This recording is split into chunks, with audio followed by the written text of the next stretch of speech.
दोस्तों नमस्कार, मैं Vinay Kumar. Study for goals में आप सबों का स्वागत है। आज हम बात करेंगे खोटा विषय से संबंधित पुस्तक आँखें के गीत पर। आँखें गीत खोटा कविता संग्रह टाइप का पुस्तक है जिसके लेखक श्रीनिवास पानोरी जी हैं। जिसके लेसन आज हम तोरियाद मातें पर चर्चा करेंगे और देखेंगे इसके कुछ भावार्थ को और इसके ऑब्जेक्टिव टाइप के क्वेश्चन को भी।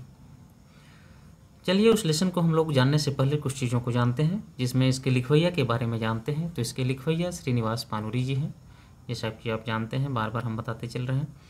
और इस पुस्तक का प्रकाशन 2011 में टोटल खोटा संपूर्ण खोटा जो पुस्तक आया है उसमें दिया गया है, जबकि इसका ओरिजिनल बुक जो भी आया है उसमें 2000 और 2019 दिया है। अपने सुविधा अनुसार आप देख लेंगे चीज़ों को, जिस ऑप्शन में सेट करता है इसका कोई जिम्मेदार नहीं बन सकता है किसी एक चीज़ को बोल के। दूसरी बात है कि श्रीनिवास पानोरी जी का जो जन्म है 25 दिसंबर 1920 को हुआ था, जबकि उनका मृत्यु 7 अक्टूबर 1986 को हो गया था। आपको बताते चलें कि बरवाडा धनबाद में इनका जन्म, इनके माता का नाम दुखनी देवी जबकि पिता शालिग्राम पानोरी थे। बात करेंगे इनके द्वारा रचित कुछ रचना का, जिसमें बाल किरण, दिव्य ज्योति, तितकी, रामकथामृत, चाभी काठी और उद्भासल करण है। बात करते हैं इनके द्वारा कुछ अन्य नामों से इनको जाना जाता है, जिनमें से भीष्म पितामह के नाम से विश्वनाथ दसौंधीराज इनको बुलाते थे, जबकि खोटा का वाल्मीकि इनको पंडित रामदयाल पांडे के द्वारा नाम दिया गया था।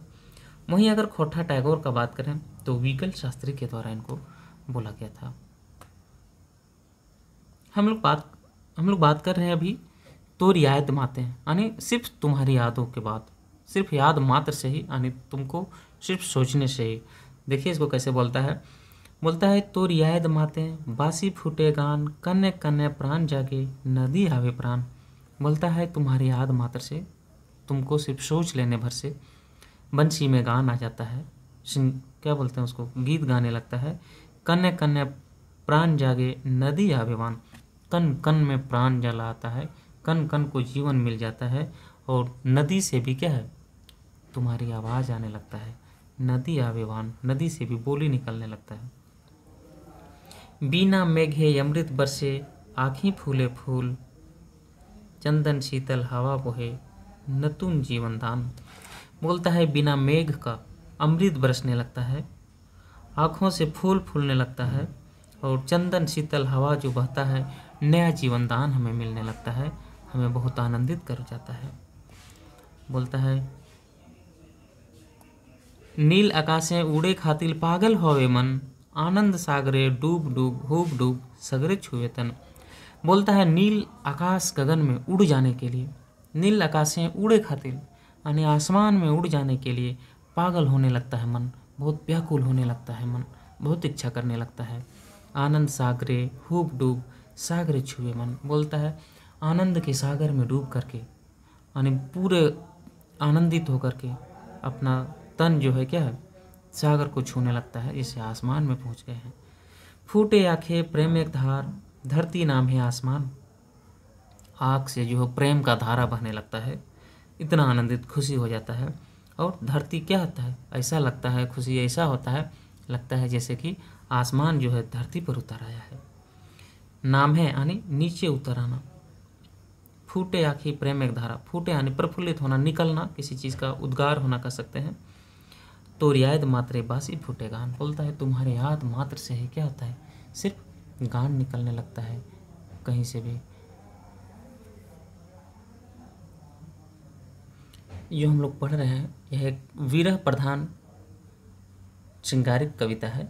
नायक अपनी प्रेयसी से कहता है कि तुम्हारी याद से बांसुरी से गीत निकल पड़ता है, जिसके कन कन में प्राण का संचार हो जाता है। नदी में तरंगे जग जाती है, आँखों में प्रेम की धारा बहती है, मानो आसमान भी धरती पर उतर आया हो। इस तरह से इसको दिखाने का कोशिश किया गया है इसमें। देखिए तो रियायत माते, अगर इसके शॉर्ट में एकदम भावार्थ को हम जानना चाहें तो ऐसे जान सकते हैं कि कवि जो है प्रेतमा की याद मात्र से आनंद की अलग दुनिया में चला जाता है और सब कुछ सुंदर ही सुंदर देखता है। इसी चीज़ को इसमें दिखाया गया है। इसके कुछ ऑब्जेक्टिव टाइप के क्वेश्चन है, जिसमें है तो रियायत माते यानी तुम्हारे सिर्फ याद से ही कौन रकम में कविता लगे, ये किस तरह का कविता है, श्रृंगार रस का, वियोग रस का, ये सब, तो ये प्रेम भाव का कविता है। नील आकाशे उड़े खातिर नील आकाशे उड़े खातिर पागल होवे मन, आनंद सागरे डूब डूब सगरे छुए तन। कवि कौन मनोभाव परिलक्षित होता है, माने कवि का कौन सा भाव को देखने को मिलता है इस लेसन में? तो इसमें छायावादी, पलायनवादी और कल्पनाशील सारे इन चीज़ों को हम देख पाते हैं इस लाइन से।